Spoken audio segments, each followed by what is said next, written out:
Hello students, मैं कमल कुमार अपने इस YouTube channel value for time में आप सभी का स्वागत करता हूं। जैसा कि आप सभी जानते हैं कि जो रियल एनालिसिस में जो रीमान इंटीग्रल का टॉपिक है, इसकी अब तक हम 11 लेक्चर्स कर चुके हैं।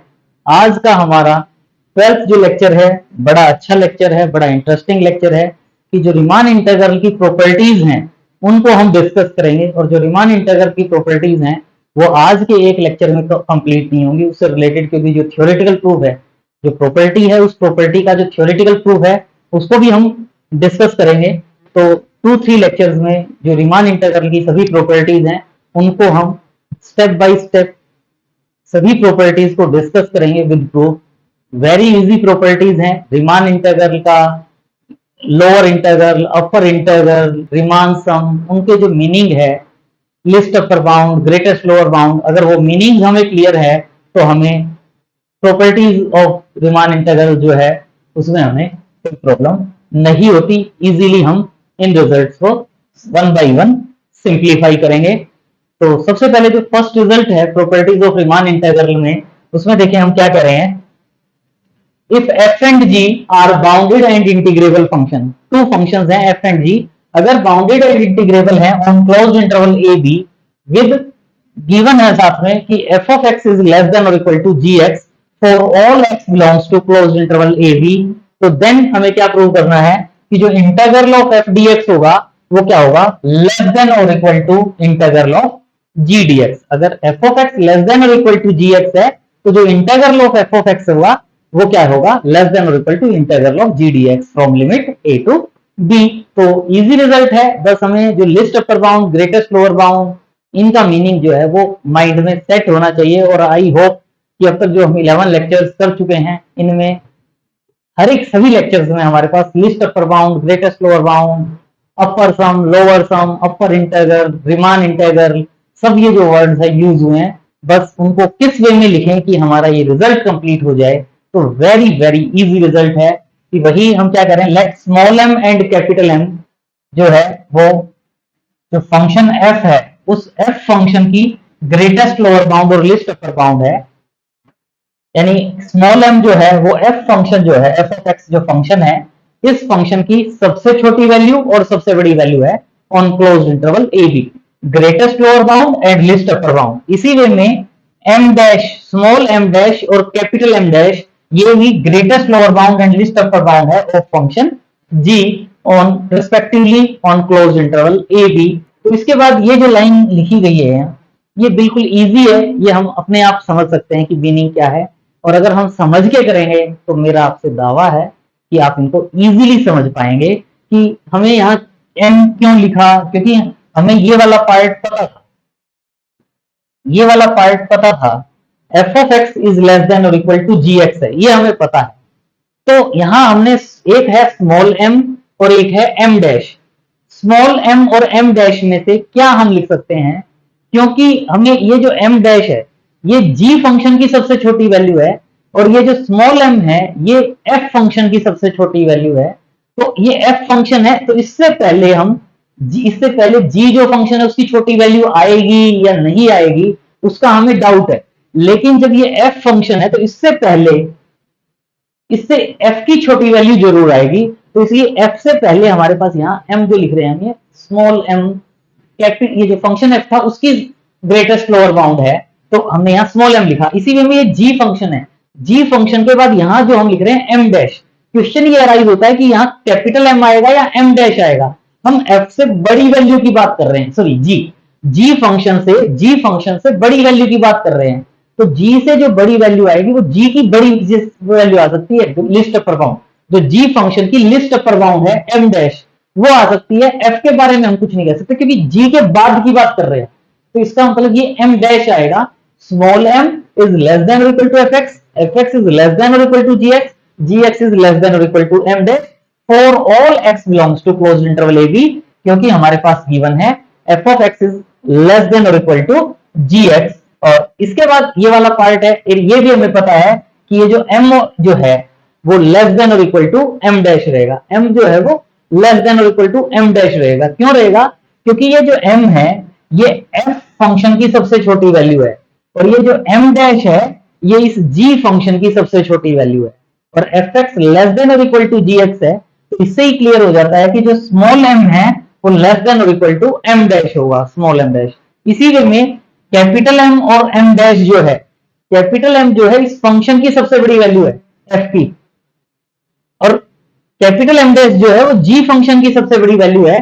तो उससे भी अगर आप कंपेयर करके देखें तो हम क्या कहेंगे, कैपिटल M जो है वो लेस देन और इक्वल टू m डैश होगा। बाय डिफाइनिंग, जो हमारी डिफाइनिंग है फंक्शन f और g की, उनके अकॉर्डिंग इसको आप इजीली लिख सकते हो। इसका मीनिंग आपको क्लियर होना चाहिए कि क्या कहा गया है। अब हम गिवन है फंक्शन और उसके लिए जब इंटीग्रल की बात करते हैं तो इंटीग्रल की बात करते हुए हम पार्टीशन की भी बात करते हैं। सबसे पहले ईच लेक्चर में पार्टीशन वर्ड आया है हमारा, तो उसी वे में कह रहे हैं consider a partition P A is equal to x0, x1, x2, xn is equal to b of closed interval AB। ये क्लोज्ड इंटरवल AB की पार्टीशन है, और कितने सब इंटरवल बनेंगे यहाँ हमारे पास n सब इंटरवल्स बनते हैं, और f और g फंक्शन बाउंडेड है। f और g जो फंक्शन है वो बाउंडेड है क्लोज्ड इंटरवल AB में। तो जो इससे हमारे जितने भी सब इंटरवल बनेंगे x0 to x1, x1 to x2, x2 to x3, x3 to x4 या xr-1 to xr, इसको हम क्या कहते हैं rf सब इंटरवल। तो इन सभी सब इंटरवल्स में भी फंक्शन क्या होंगे, f और g दोनों बाउंडेड होंगे। जब बड़े इंटरवल में बाउंडेड है तो जो छोटा इंटरवल ले रहे हैं तो उसमें भी ये दोनों फंक्शन बाउंडेड हो गए। तो इसी में जैसे हमने यहां हमने लिस्ट अपर बाउंड और ग्रेटेस्ट लोअर बाउंड कही है, तो उसी वे में जो ये RF सब इंटरवल होगा तो इस RF सब इंटरवल में भी इन फंक्शंस की, f और g फंक्शन की लिस्ट अपर बाउंड और ग्रेटेस्ट लोअर बाउंड होंगी। तो वही हम यहाँ मेंशन कर सकते हैं कि स्मॉल mr और कैपिटल mr ये f फंक्शन की ग्रेटेस्ट लोअर बाउंड और लिस्ट अपर बाउंड है। डेल्टा आर के प्लेस पर आप क्या कह सकते हो, आई आर जो है, डेल्टा नहीं आई आर जो आर एफ सब इंटरवल होता है XR-1 टू XR, ये जो आर एफ सब इंटरवल होता है, इस आर एफ सब इंटरवल में ये एफ फंक्शन की ग्रेटेस्ट लोअर बाउंड और लिस्ट अपर बाउंड है। इसी वे में ये जो एम आर डैश और कैपिटल एम आर डैश है, ये फंक्शन जी की ग्रेटेस्ट लोअर बाउंड सबसे छोटी वैल्यू और सबसे बड़ी वैल्यू लिस्ट अपर बाउंड है आर एफ सब इंटरवल में। तो जैसे हमने यहां ये लिखा था m इज लेस देन और इक्वल टू m डैश, इसी वे में कह सकते हैं M R is less than और equal to M are dash. उसी वे में लिख रहे हैं M R is less than और equal to M are dash. क्यों? क्योंकि हमारे पास एफ ऑफ एक्स जो है, एफ ऑफ एक्स वो लेस देन और equal to G of X है। F of X less than और इक्वल टू जी एक्स है, तो small M R less than और equal to M are dash होगा, और इसी वे में कैपिटल एम आर जो है वो लेस देन और equal to capital M are dash होगा। तो वही एम आर लेस देन और equal to M are dash है। बोथ साइड डेल्टा आर से मल्टीप्लाई करें, समेशन लें बोथ साइड, तो ये वाला पार्ट आ जाएगा। इस पार्ट को हम क्या कर सकते हैं, डेल्टा आर से मल्टीप्लाई समेशन, इसी वे में इस वाले पार्ट में डेल्टा आर से मल्टीप्लाई और समेशन, क्योंकि फिर ये अपर सम और लोअर सम में कन्वर्ट हो जाएगा। तो ये वाला जो पार्ट है, ये जो आप देख रहे हो, ये जो पार्ट आप देख रहे हो, ये जो स्मॉल एम आर है, ये small M r greatest lower bound है एफ फंक्शन की।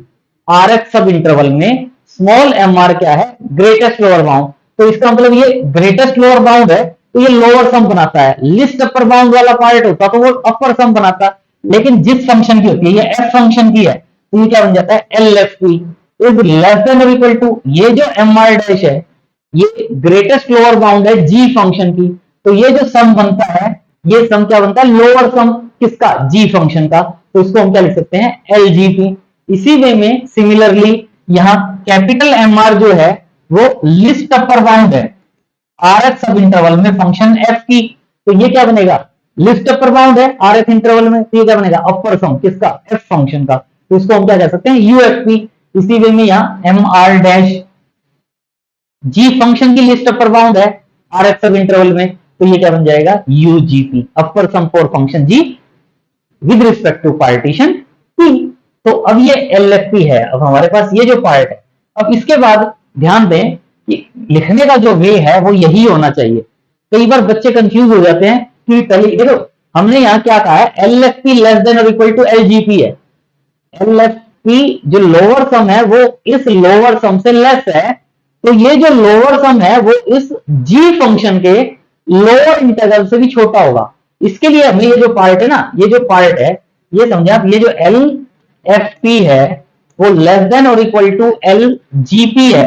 और हमें ये जो पता है, ये जो एल जी पी है, एल जी पी, ये एल जी पी क्या होता है? लेस देन और equal to lower integral of f, lower integral of g d x, g function का। ये जी फंक्शन का लोअर सम है और ये जी फंक्शन का लोअर इंटीग्रल है। लोअर इंटीग्रल क्या होता है? जितने भी लोअर सम्स होते हैं उनमें सबसे बड़ी वैल्यू। किसी भी फंक्शन का लोअर इंटीग्रल क्या होता है? जितने भी लोअर सम्स हैं उनमें सबसे बड़ी वैल्यू। तो ये लोअर सम है, ये उससे बड़ी वैल्यू है।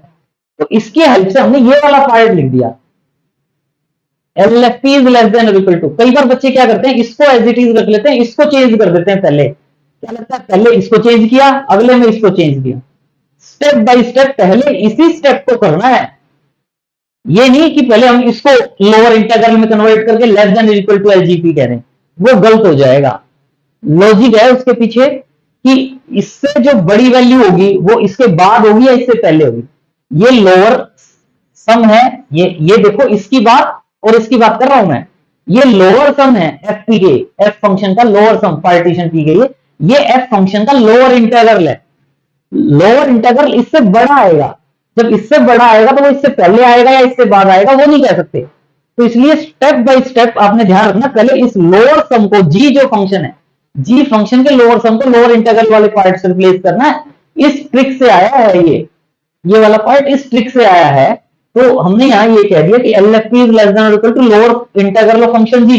इसी वे में यहां जो आप देख रहे हो, ये जो पार्ट आप देख रहे हो, ये जो सेकंड वाला पार्ट देख रहे हो, ये सेकंड वाला पार्ट है। ये यूएफपी था, यूएफपी वाले पार्ट को अपर इंटीग्रल में, इसमें हमने राइट साइड वाले पार्ट को चेंज किया था। इसमें हमने राइट साइड वाले पार्ट को चेंज किया था, लेकिन इसमें हम लेफ्ट साइड वाले पार्ट को चेंज कर रहे हैं पहले। क्यों चेंज कर रहे हैं? क्योंकि जो अपर इंटीग्रल होता है A to B F D X, वो लेस देन और इक्वल टू यूएफपी होता है। ध्यान रहे, अपर सम्स में जो सबसे छोटी वैल्यू आती है सभी पार्टीशंस के लिए, उनका जो इंफिमम आता है उसको हम अपर इंटीग्रल कहते हैं। पहले वाले में हमने सेकंड टर्म को लोअर इंटीग्रल से चेंज किया है, इस वाले पार्ट में हमने इस जीपी को सेम रखा है। यहां हमने एलएफपी को सेम रखा था, यहां हमने यूजीपी को सेम रखा है। इस पार्ट को किससे रिप्लेस कर दिया कि अपर इंटीग्रल भी इससे छोटा होगा, वो इस वाले पार्ट से आया है। बच्चे यहां गड़बड़ करते हैं और 100% गड़बड़ करते हैं, क्योंकि वो सोचते हैं कि रिजल्ट लेके आना आ गया। लेकिन ध्यान रखना है, इस स्टेप में पहले ये स्टेप लिखेंगे, यहां पहले अपर एफ फंक्शन के अपर सम को अपर integral is less then this कहेंगे, इस पार्ट से कहा जाता है ये। और उसके बाद हम इसके बाद, इस स्टेप के बाद ये स्टेप लिख रहे हैं। अब हम इस पार्ट को एज इट इज लिख रहे हैं, इस पार्ट को एज इट इज लिख रहे हैं, क्योंकि अब ये फिक्स हो गया। यहां मेरे पास एलएफपी इंटीग्रल लोअर इंटीग्रल से छोटा है, ये कोई नंबर है, चाहे ये 3 हो, चाहे 5 हो, चाहे 100 हो। एलएफपी1 भी इससे छोटा रहेगा, एलएफपी2 भी इससे छोटा रहेगा, एलएफपी3 भी इससे छोटा रहेगा। तो इनमें जो सबसे बड़ी वैल्यू होगी, इनकी जो सबसे बड़ी वैल्यू होगी, लोअर सम की जो सबसे बड़ी वैल्यू होगी, वो क्या कहलाएगी? Lower integral. लोअर सम की सबसे बड़ी वैल्यू लोअर इंटीग्रल, तो इनकी जो सबसे बड़ी वैल्यू होगी वो भी इससे छोटी रहेगी। तो इसलिए यहां lower integral of F less than और equal to lower integral of G आ गया। इसी वे में यहां ये अब मेरे पास ये फिक्स है, ये फिक्स है। यूजीपी भी इससे बड़ा रहेगा, यूजीपी1 कहूंगा तो वो भी 3 से बड़ा रहेगा, 3 है तो ये 5 है तो 5। यूजीपी2 कहूंगा तो वो भी इससे बड़ा रहेगा। तो इनकी जो सबसे छोटी वैल्यू होगी, इनकी जो सबसे छोटी वैल्यू होगी वो भी इससे बड़ी रहेगी, और इन सबकी जो सबसे छोटी वैल्यू होगी वो क्या होगी? अपर इंटीग्रल ऑफ जी। तो यहां मेरे पास ये जो रिजल्ट बनते हैं, चाहे दोबारा से इसको बैक करके दोबारा से देखें, ये लॉजिकल पॉइंट है, कॉन्सेप्ट के साथ पॉइंट है, इस पॉइंट में गड़बड़ ना करें। अगर नॉलेज है तो इजीली आप इस पार्ट को कर पाओगे। मीनिंग ध्यान रखना है, पहले इसमें पहले वाला जो पार्ट था इसमें हमने लोअर इंटीग्रल को चेंज करना है इस जी फंक्शन के लिए, दूसरे वाले में एफ फंक्शन वाला पार्ट चेंज होगा, फिर दूसरा चेंज। बच्चे जल्दी जल्दी में इसमें अगर पहले इसको चेंज कर दिया तो रॉन्ग हो जाएगा, ये ध्यान रख लेना। और अब आपका तो रिजल्ट कंप्लीट हो ही गया। हमें पता है एफ और जी फंक्शन क्या है, इंटीग्रेबल। इंटीग्रेबल है तो लोअर इंटीग्रल कहो या अपर इंटीग्रल कहो या इंटीग्रल कहो, सबकी वैल्यू सेम होती है। क्योंकि यहाँ देखो अभी मेरे पास यहाँ लोअर इंटीग्रल है, यहाँ लोअर इंटीग्रल है, यहाँ अपर इंटीग्रल है, यहाँ अपर इंटीग्रल है, लेकिन हमारे पास गिवन है एफ एंड जी क्या है, integrable function, integrable and bounded given था।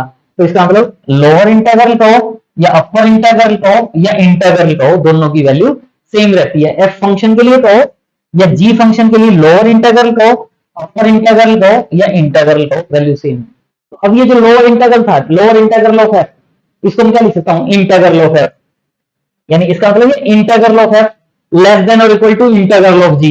यहां क्या कह रहे हैं, integral of f is less than और इक्वल टू इंटीग्रल ऑफ जी। तो हमारे पास क्या रिजल्ट आ जाएगा, integral of f is less than और इक्वल टू इंटीग्रल ऑफ जी। और यही हम रिजल्ट प्रूव करना चाहते थे कि अगर F of X less than और equal to G of X है, तो जो इंटीग्रल ऑफ एफ डीएक्स है वो लेस देन और equal to integral of G DX होगा। Very easy result. बस हम डेफिनेशंस को माइंड में रखें। रीमान इंटीग्रल का टॉपिक मुझे सबसे अच्छा लगता है, सबसे इजी लगता है, क्योंकि मुझे डेफिनेशंस पता है कि उनका मीनिंग क्या है।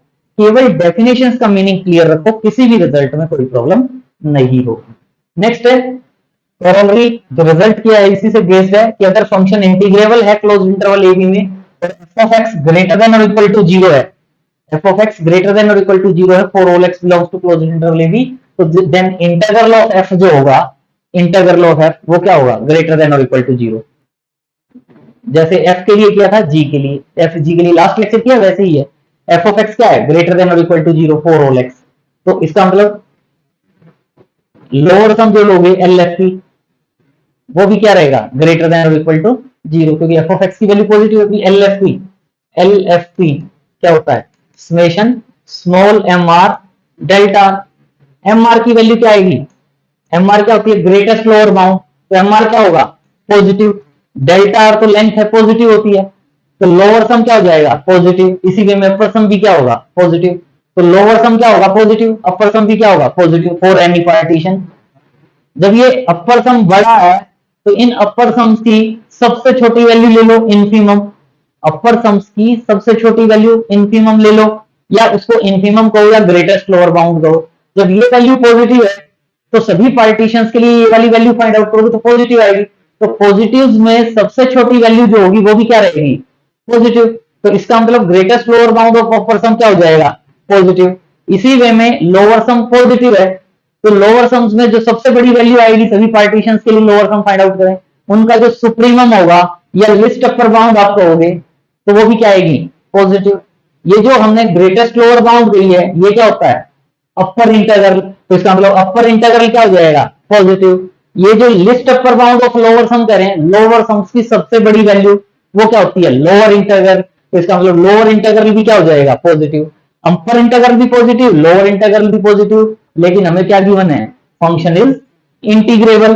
और फंक्शन इंटीग्रेबल है तो चाहे लोअर इंटीग्रल कहो चाहे अपर इंटीग्रल कहो वो इंटीग्रल के इक्वल होगा। फंक्शन इंटीग्रेबल है तो चाहे अपर इंटीग्रल कहो चाहे लोअर इंटीग्रल कहो वो इंटीग्रल के इक्वल होगा। तो इसको लोअर अपर इंटीग्रल को मैं क्या कहता हूँ, integral of F dx is positive. Lower वाले को भी कह सकते थे integral of f is always positive for all x belongs to closed interval A b. तो हमारा रिजल्ट कंप्लीट हो जाता है।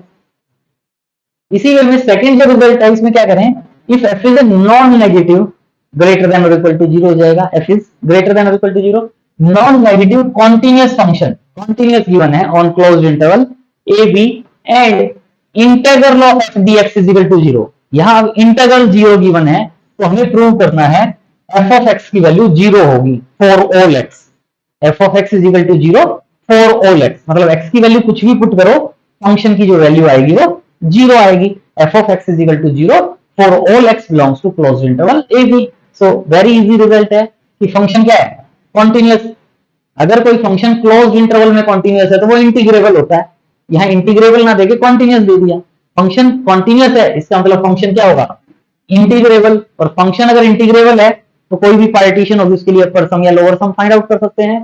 तो फॉर एनी पार्टीशन पी, वही पार्टीशन रेडी बताई with norm of P is less than delta, we have integral की जो वैल्यू होती है integral of F dx is equal to Riemann sum की फॉर्म में। रीमान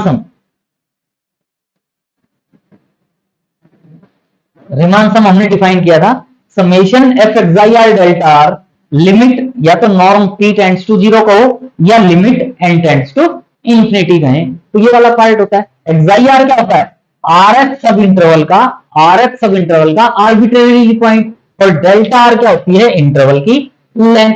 लेकिन हमारे पास क्या गिवन है, इंटीग्रल की वैल्यू 0 है, तो इंटीग्रल की वैल्यू यानी ये वाली वैल्यू 0 है, तो इसका मतलब ये वाली वैल्यू भी क्या होगी, 0। इंटीग्रल की वैल्यू 0 है, तो इसका मतलब ये वाली वैल्यू भी क्या होगी, 0। समेशन एफ एक्स आई r x r minus x, delta r जो होता है, delta r r x sub interval की लेंथ, तो वो हमने पुट कर दी, तो ये क्या होगी, 0। ये सम क्या है, 0। ये सम क्या है, 0, और फंक्शन क्या गिवन है, नॉन नेगेटिव। इसका मतलब ये वाली वैल्यू क्या है, नॉन नेगेटिव। ये वाली वैल्यू क्या है, नॉन नेगेटिव। और एक्स आर माइनस 1 ये क्या है, आर एक्स सब इंटरवल की लेंथ, ये भी पॉजिटिव। नॉन नेगेटिव का मतलब भी पॉजिटिव, ग्रेटर देन और इक्वल टू 0, ये भी पॉजिटिव। सम पॉजिटिव और वो 0, ये इक्वेशन 1 है, ये इक्वेशन 1 है। ये टोटल सम 0 है, तो इसका मतलब सेपरेटली ये वाला पार्ट भी क्या होगा, 0। विथ पॉजिटिव, अगर ये नॉन जीरो है तो non zero into positive non zero हो जाएगा, लेकिन टोटल सम 0 है, तो वो केवल तभी पॉसिबल होगा जब ये एफ एक्स आई आर क्या हो, 0। यही लिख रहे हैं नेक्स्ट स्लाइड में। Since function is continuous, function continuous है क्लोज इंटरवल ए बी में और नॉन नेगेटिव है, तो therefore f of x I r क्या होगा, non negative for all x I r belongs to r x sub interval. Function continuous है और non negative है, तो f of x I r भी क्या होगा, नॉन नेगेटिव। और ये जो एक्स आर माइनस 1 है, ये क्या है, सब इंटरवल की लेंथ, तो ये भी क्या होगी, नॉन नेगेटिव। तो दस each term of the summation 1, equation 1 जो है उसमें जो ईच टर्म है वो क्या है, नॉन नेगेटिव, और टोटल सम क्या है, 0, non negative, and more over it's limiting value 0। तो इसका मतलब ईच टर्म ये जो है ये क्या होगी, 0। Each term f of x I r x r minus 1 वो क्या होगा, 0। लेकिन ये वाली वैल्यू क्या होती है, नॉन नेगेटिव, तो इसका मतलब f of x I r क्या होगा, 0। और f of x I r is equal to 0, इसका मतलब एक्स आई आर जो था वो आर एक्स सब इंटरवल का कोई भी पॉइंट था, और आर की वैल्यू 1 to n भी पुट कर सकते हैं हम, तो इसका मतलब f of x is equal to 0 हो जाएगा for all x belongs to close interval A b, और यही हम प्रूव करना चाहते थे। Complete result. नेक्स्ट जो रिजल्ट है बड़ा अच्छा रिजल्ट है, प्रॉपर्टीज ऑफ रीमान इंटीग्रल में क्या कह रहे हैं, if function f is integrable, अगर कोई फंक्शन इंटीग्रेबल है on closed interval A b और सी एनी रियल नंबर है, सी एनी रियल नंबर है, तो देन जो सी एफ होगा, सी इंटू एफ, तो फंक्शन को सी से मल्टीप्लाई कर दिया तो वो भी इंटीग्रेबल होगा, ये प्रूव करना है। और फिर उसके बाद प्रूव करना है integral of C into f dx अगर है, तो इस सी को हम इंटीग्रल के आउटसाइड लेके आ सकते हैं, C into integral of F DX. Integral of C into F है, इसको हम क्या कह सकते हैं, C into integral of F. तो एक तो हमने सी एफ फंक्शन को इंटीग्रेबल प्रूव करना है, सी एफ फंक्शन को इंटीग्रेबल प्रूव करना है पहले, तो इसका मतलब सी एफ फंक्शन के लिए upper sum U, upper sum for C F with partition P minus lower sum for C F function with partition P. अगर मैं इसको लेस देन एप्सिलॉन शो कर दूं, upper sum for C F and lower sum for C F, अगर इस difference को मैं less than epsilon show कर देता हूं, तो ये जो सी एफ फंक्शन होगा, इस सी एफ फंक्शन को हम क्या कह पाएंगे, इंटीग्रेबल। तो इसके लिए मुझे अपर सम और लोअर सम बनाने हैं और उनको less than difference less than epsilon show, उसको प्रूव करेंगे। उसके बाद सेकंड वाला रिजल्ट तो इजीली प्रूव हो जाएगा। तो देखें वेरी इजी रिजल्ट है। तो वही अगर पहले करें सी 0 है तो we have nothing to prove, C 0 है तो सी 0 इंटू फंक्शन एफ 0 हो जाएगा, कांस्टेंट फंक्शन, क्लोज्ड इंटरवल में कांस्टेंट फंक्शन इंटीग्रेबल होता है, तो इसका मतलब इंटीग्रेबल हो जाएगा। और 0 इंटू इंटीग्रल कहोगे तो 0 हो जाएगा, तो ये भी सेम हो जाएगा। तो सी की वैल्यू अगर 0 है तो we have nothing to prove, automatically result prove है। तो इसलिए हम क्या सपोज कर लेते हैं कि सी नॉन जीरो है, तो सी नॉन जीरो है तो आइदर पॉजिटिव और नेगेटिव, या तो पॉजिटिव होगा या नेगेटिव होगा। तो वही रटा रटाया एक पार्टीशन कंसीडर करो, consider a partition P x0 x1 x2n of closed interval A be with जो आर एफ सब इंटरवल होता है, आर एफ सब इंटरवल उसकी लेंथ डेल्टा आर आप कहते हो, और वही स्मॉल एम आर और कैपिटल एम आर जो है वो एफ फंक्शन के ग्रेटेस्ट लोअर बाउंड और लिस्ट अपर बाउंड है। इसी वे में एम आर डैश और कैपिटल एम आर डैश जो है वो सी एफ जो फंक्शन है, सी एफ फंक्शन की ग्रेटेस्ट लोअर बाउंड और लिस्ट अपर बाउंड है of function f and c f respectively bounds के लिए। लेकिन अब तो हमें पता चल गया स्मॉल एम आर जो है वो ग्रेटेस्ट लोअर बाउंड वाला पार्ट को डिनोट करता है और कैपिटल एम आर वाला पार्ट लिस्ट अपर बाउंड को रिप्रेजेंट करता है। तो ये आर एफ सब इंटरवल की लिस्ट अपर बाउंड और ग्रेटेस्ट लोअर बाउंड है। तो अब देखें एम आर डैश किसकी है, सी एफ फंक्शन की। एम आर डैश जो है greatest lower bound of C F function है, C F function. C F function कैसे बनता है, एफ फंक्शन को सी से मल्टीप्लाई करते हैं। भाई ये एफ फंक्शन है, ये इसकी सबसे छोटी वैल्यू है और ये फंक्शन की सबसे बड़ी वैल्यू है। इज लेस देन और equal to f x is less than और इक्वल टू एम आर कहते हैं। अगर मैं सी से मल्टीप्लाई करता हूं, अगर सी पॉजिटिव है, अगर सी पॉजिटिव है तो C into M R is less than और equal to C into F x is less than और equal to C into capital M R होगा। लेकिन अगर सी नेगेटिव है, तो नेगेटिव वैल्यू से मल्टीप्लाई करूंगा तो इनइक्वलिटी का साइन चेंज हो जाएगा, यानी C into small M R greater than और equal to C into F x is greater than और equal to C into capital M R हो जाएगा। यहां मैं क्या कह रहा हूं, फंक्शन की सबसे छोटी वैल्यू किसकी, सी एफ फंक्शन की, सबसे छोटी वैल्यू। अगर सी पॉजिटिव है तो सी एफ फंक्शन की सबसे छोटी वैल्यू क्या है, सी इंटू स्मॉल एम आर। लेकिन अगर सी नेगेटिव है तो सी एफ फंक्शन की सबसे छोटी वैल्यू क्या है, सी इंटू कैपिटल एम आर। तो यहां क्या गया, C into capital M R C F function के लिए। इसी वे में कैपिटल एम आर डैश क्या है, least upper bound of C F function in r F sub interval. R F sub interval में एम आर डैश फंक्शन की सबसे बड़ी वैल्यू है। अगर सी पॉजिटिव है तो फंक्शन की सबसे बड़ी वैल्यू कहां आती है, अगर सी पॉजिटिव है तो फंक्शन की सबसे बड़ी वैल्यू क्या आ रही है, सी इंटू कैपिटल एम आर। लेकिन अगर सी नेगेटिव है तो फंक्शन की देखो F x is great less than और इक्वल टू दिस, ये हमारी क्या आ जाती है, फंक्शन की सबसे बड़ी वैल्यू। तो इसका मतलब सी इंटू स्मॉल एम आर। ये वाला जो पार्ट है इसमें कई बार बच्चे कंफ्यूज हो जाते हैं। ध्यान रखने के लिए सिंपल सा है कि एम आर डैश में यहाँ M R same M R कब आएगा, जब पॉजिटिव होगा C, opposite M R small M R में कैपिटल एम आर डैश में स्मॉल एम आर डैश, अगर वो सी नेगेटिव है।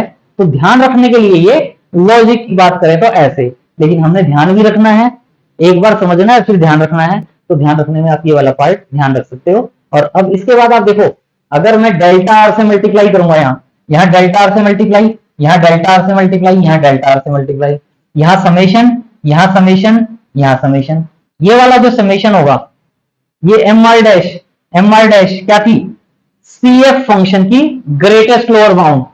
तो इसका मतलब मेरे पास यहां से क्या आ जाएगा, लोअर सम किसका, सी एफ फंक्शन का लोअर सम किसके रिस्पेक्ट में, पार्टीशन पी के। ये जो है सी स्मॉल एम आर है ये, तो ये सी इंटू समेशन जब लेंगे, C into summation M are delta R, ये लोअर सम होगा एफ फंक्शन के लिए। इसी वे में यहां जो आप देखोगे समेशन से सी तो बाहर आ जाएगा, सी इंटू ये क्या होगा, summation capital M are delta r, capital M r f function की लिस्ट अपर बाउंड है, तो सी इंटू ये यूएफपी आएगा, मतलब नेक्स्ट स्लाइड में लिखेंगे, इसके प्लेस पर क्या लिखेंगे, L C F P, lower sum for C F function. ये क्या होगा, सी इंटू लोअर सम आएगा, नीचे वाले में कैपिटल एम आर है तो सी इंटू अपर सम आएगा। तो ये हमें क्लियर होना चाहिए, नेक्स्ट स्लाइड में यही कर रहे हैं हम। पहले वाले को लोअर सम सी इंटू, पहले हमने यहां सी स्मॉल एम आर लिख दिया, इसको हम नेक्स्ट स्लाइड में यहां लिख दिया। ये जो पार्ट है इसको सिंप्लीफाई करके दिखाया गया है, इसमें से सी आउटसाइड आ जाएगा, C into summation M are delta R, इसमें से सी आउटसाइड लेंगे, C into summation capital M are delta are. तो ये सी इंटू ये क्या हो गया, एल एफ पी, क्योंकि यहां ग्रेटेस्ट लोअर बाउंड है, सी इंटू यहाँ capital M r least upper bound है, तो इसको क्या लिखोगे, सी इंटू यूएफपी। तो यहां मेरे पास लोअर सम इस फॉर्म में आया। इसी वे में जो अपर सम वाला पार्ट था ये वाला जो पार्ट था इसको हम सॉल्व करेंगे वही डेल्टा आर से मल्टीप्लाई समेशन। तो ये क्या हो जाएगा, अपर सम किसके लिए, सी एफ फंक्शन के लिए। ये क्या हो जाएगा, अपर सम सी एफ फंक्शन के लिए। तो वही हम कर रहे हैं अपर सम सी एफ फंक्शन के लिए। सिमिलरली सी इंटू यूएफपी अगर सी पॉजिटिव है, सी इंटू एलएफपी अगर सी नेगेटिव है। इससे पहले लास्ट स्लाइड में जो ये बात आई थी हमारे पास, इसको हम लिख सकते हैं, ये क्या थी हमारे पास, L C F P is equal to C into L F P अगर सी पॉजिटिव है, सी इंटू यू एफ पी अगर सी नेगेटिव है। अब हम इन दोनों का डिफरेंस ले रहे हैं, U upper sum minus lower sum, upper sum minus lower sum, क्योंकि हमने इस डिफरेंस को क्या प्रूव करना है, लेस देन एप्सिलॉन।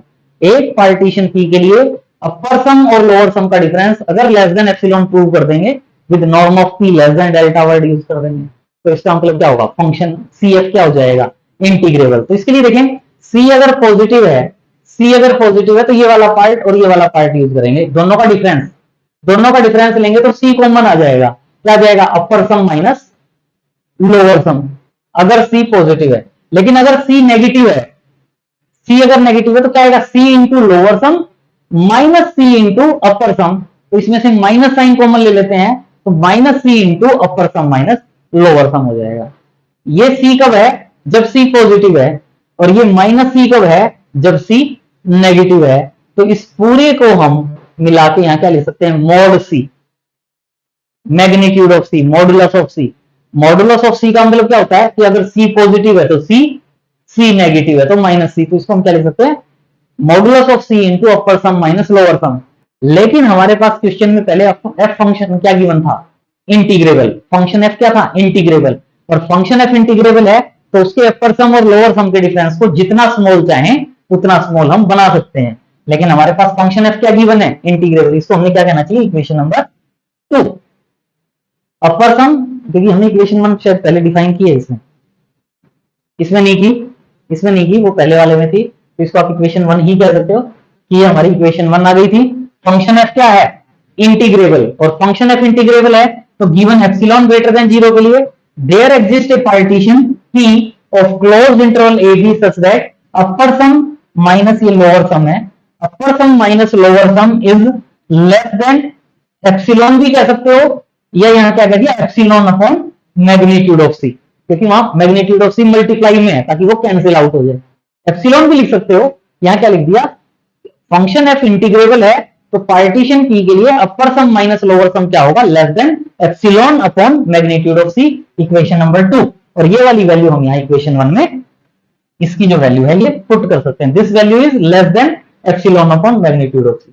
यानी यहां से क्या आ गया इक्वेशन 1 में, upper sum for function C F U C F P minus lower sum for function C F is equal to क्या था, ये वाली वैल्यू। और इसमें से इस पार्ट को क्या कह सकते हैं, less than epsilon upon magnitude of C. Magnitude of C से मॉडुलस ऑफ सी कैंसिल हो जाएगा।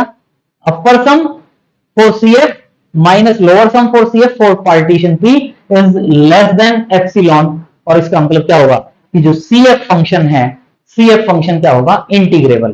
फंक्शन सी एफ क्या होगा, इंटीग्रेबल। और अब हमें क्या प्रूव करना है कि integral of C F DX जो है वो क्या होगा, C into integral of F DX. ये वाला पार्ट और प्रूव करना है। ये पार्ट प्रूव करते ही हमारा जो ये रिजल्ट है वो कंप्लीट हो जाएगा। मीनिंग क्लियर हो, करना क्या है, इजीली प्रूव हो जाता है। तो अब हम इंटीग्रल ऑफ सी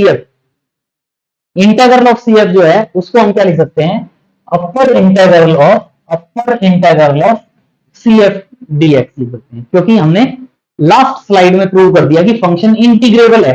तो अगर कोई फंक्शन इंटीग्रेबल होता है तो उसका अपर इंटीग्रल कहो या लोअर इंटीग्रल, यहां हम अपर इंटीग्रल की फॉर्म में रिजल्ट प्रूव कर रहे हैं, आप लोअर इंटीग्रल लेकर भी प्रूव कर सकते हो।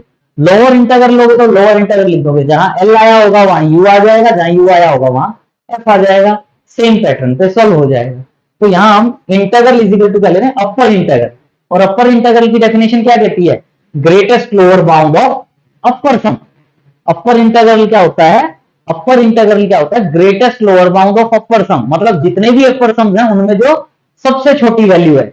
जितने भी अपर सम है उनमें जो सबसे छोटी वैल्यू है उसको क्या कहते हैं, ग्रेटेस्ट लोअर बाउंड, यानी अपर इंटीग्रल। तो upper integral is equal to क्या आ गया, greatest lower bound of upper sum for all partition P of closed interval a p. और यूएफपी हमने डिफाइन किया ही था, यानी greatest lower bound of UCFP. इसकी वैल्यू आपने अभी सेकंड लास्ट स्लाइड में डिफाइन की थी। यूसीएफपी को मैं क्या लिख सकता हूं, सी इंटू अपर सम अगर सी पॉजिटिव है, सी इंटू लोअर सम अगर सी नेगेटिव है।